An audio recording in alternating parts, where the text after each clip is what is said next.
몽골인의 피지컬은 가히 압도적입니다. 넓은 코어 통에 두꺼운 목을 가지고 있어 힘을 쓰기 최적화된 몸이죠. 몽골의 전통 레슬링인 우흐 경기를 보면 짐승들의 싸움을 보는 듯한 느낌을 받을 수 있습니다. 이런 피지컬은 조상 대대로 유목 생활을 하며 육식 위주의 식사를 한 것에 큰 영향을 받았다고 볼 수 있죠. 만약 몽골인이 무기를 든 채 말을 타고 달려온다면 어떨 것 같나요? 그 모습은 13세기 몽골 제국에 침략당했던 국가들이 봤던 모습입니다. 몽골 제국의 이런 모습에 압도된 주변 국가들은 속수무책으로 무너졌죠. 따라서 몽골은 단일 제국 중에서 역사상 가장 큰 영토를 차지했던 국가입니다. 그리고 그 중심엔 육포가 있었죠.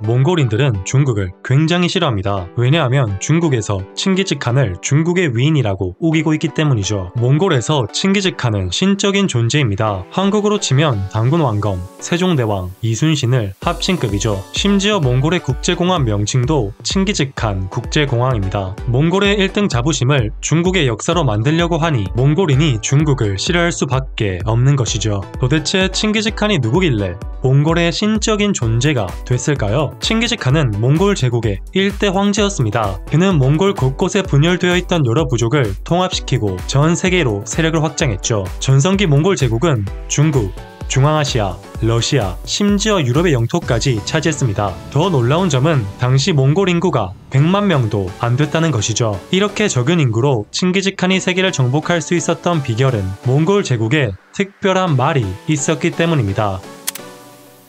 우리가 흔히 알고 있는 말은 다리가 길고 날렵하게 생겼습니다. 그런데 타키로 불리는 몽골 말은 다리가 짧고 당나귀처럼 생겼죠. 하지만 타키는 적은 먹이로도 먼 거리를 달릴 수 있는 유전적 특성을 지녔습니다. 적은 기름으로 멀리 가는 경차와 비슷한 것이죠. 또한 몽골인은 거친 야생말을 길들일 정도로 말에 능숙합니다. 왜냐하면 대부분의 몽골인은 걸음마를 떼자마자 말 타는 법부터 배우기 때문이죠. 따라서 몽골 속담에 몽골인은 말 등에서 태어나 말 등에서 죽는다 라는 말도 있습니다. 또한 칭기즈칸의 몽골 제국은 여러 시험을 거쳐서 전쟁용 말을 선별했죠. 가시가 박힌 채찍으로 말을 때려서 심하게 요동치는 것들은 전쟁용 말에서 탈락시켰습니다. 왜냐하면 전쟁에서 화살이나 칼에 다친 말이 요동치면 말에 타고 있는 기병이 떨어지기 때문이죠. 심지어 말의 폐활량을 극대화하기 위해 제갈도 물리지 않았습니다. 제갈을 물리지 않으면 말을 통제하기 굉장히 힘든데 이를 극복할 정도로 훈련을 시켰던 것이죠. 이렇게 전쟁에 특화된 말을 이용하여 몽골인들은 하루에 200km 이상 이동했습니다. 무려 800년 전에 서울에서 대전까지의 거리를 하루 만에 이동했던 것이죠. 즉, 몽골인들은 엄청난 기동력을 가지고 있었습니다. 따라서 적들이 생각지 못한 시간과 장소에 불쑥 나타나서 허를 찌르는 공격을 했죠. 덕분에 몽골 제국은 넓은 영토를 정복할 수 있었고 넓은 영토를 다스릴 수 있었습니다. 그런데 그들의 기동력은 말 덕분만은 아니었습니다. 그들에게 식량을 제공해주는 보급 부대가 없었기 때문이기도 하죠.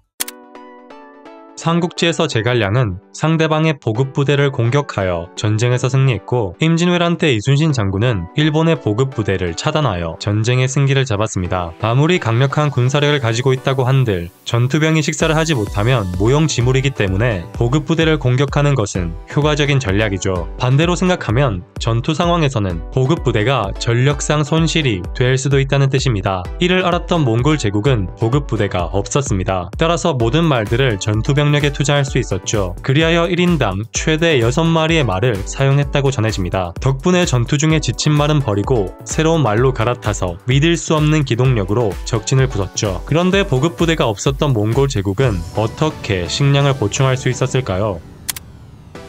몽골 제국의 전투병들은 육포로 식사를 해결했습니다. 보통 육포를 갈아서 만든 육포 가루를 섭취했는데 이를 보르츠라고 하죠. 겨울이 되면 소를 잡아서 살코기 부분만 발라내고 작은 크기로 잘라서 줄에 매달아 놓았습니다. 그 후 고기가 바짝 마르게 되면 절구로 빻아서 가루로 만들었던 것이죠. 그리고 깨끗하게 씻은 소의 위나 오줌보 안에 넣어서 말 안장 밑에 깔고 전투를 했습니다. 그리고 식사 시간이 되면 보르츠를 물에 불려 먹었죠. 보르츠는 한 끼 식사로 충분했는데 단백질이 풍부하고 뱃속에 들어가면 부풀기 때문입니다. 보르츠 한 자루면 한 달 동안 5명의 병사들이 먹을 수 있었다고 하죠. 보르츠는 전쟁에 특화된 전투 식량이었습니다. 왜냐하면 보급 부대를 기다릴 필요가 없을 뿐더러 조리를 위해 불을 피울 필요가 없으니 식사 중 적에게 노출될 확률도 적었기 때문이죠. 즉 육포는 강력했던 몽골 제국의 핵심이었던 것입니다.